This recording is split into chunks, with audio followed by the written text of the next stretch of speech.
इसकी राह उठाए उसी समय बजरंग बली ने मारी अपनी लात घुमाए पड़ गए उसके जान के लाले मान गए क्रोध में छाए फूल समान उठा लक्ष्मण को पास राम के लाए उठाए मेघनाथ पहुंचा लंका में विजय नगाड़े राम जगाए लंका पति रावण बेटा को शाबाशी कर रहा हर साई लंका पति रावण बेटा को।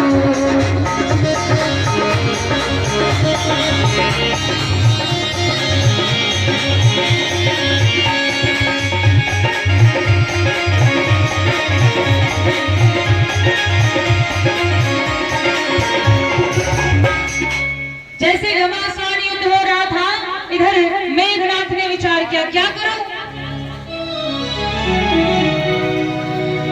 कैसे विजय प्राप्त होगी। ध्यान किया, ब्रह्मा जी का सुवर्ण किया और ब्रह्म शक्ति का आह्वान किया।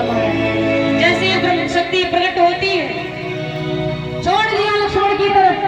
लक्ष्मण जी ने देखा ये कौन सा अस्त्र है, जैसे देखा अरे ये तो ब्रह्मा जी का दिया हुआ ब्रह्मास्त्र है।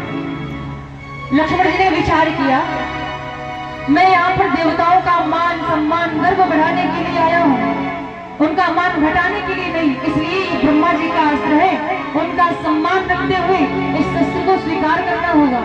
यह विचार करके आज लक्ष्मण जी ने ब्रह्म शक्ति को सहर्ष स्वीकार कर लिया। पृथ्वी माता कांपने लगी, थर्राने लगी, पाताल तक कंपित हो गया। अरे यदि शेषनाग जी अर्थात लक्ष्मण जी शेषावतारी है, यदि इन्होंने ब्रह्म शक्ति को स्वीकार कर लिया तो ये तो मूर्छित हो जाएंगे।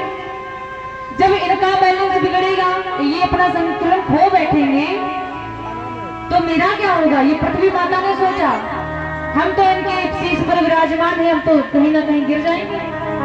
पृथ्वी माता बड़ी चिंतित हो उठी। लक्ष्मण जी के मूर्छित होते होते जैसे ही लक्ष्मण जी गिरे धरती पर, धरती माता बेचारी डोल उठी है। यह दृश्य देख करके मेघनाथ ने योद्धाओं से कहा जाओ उठाकर फेंक दो इसे लंका में, ताकि जो व्यक्ति सुनते हैं कि मेघनाथ विजय प्राप्त करता है। इंद्रजीत आज तक कह रहे थे लोग, आज वो अपनी आंखों से देखेंगे कि हाँ वास्तव में मैं विजय प्राप्त करके आया हूँ। इसलिए आदेश किया जाओ उठाकर फेंक दो लंका में लक्ष्मण को। ये सुना हनुमान जी महाराज ने। हनुमान जी ने कहा दुष्ट कहीं के निकल पड़े उधर। हनुमान जी आए बिल्कुल आंधी वेग समान, इतने में ही उस जगह आंधी वेग समान।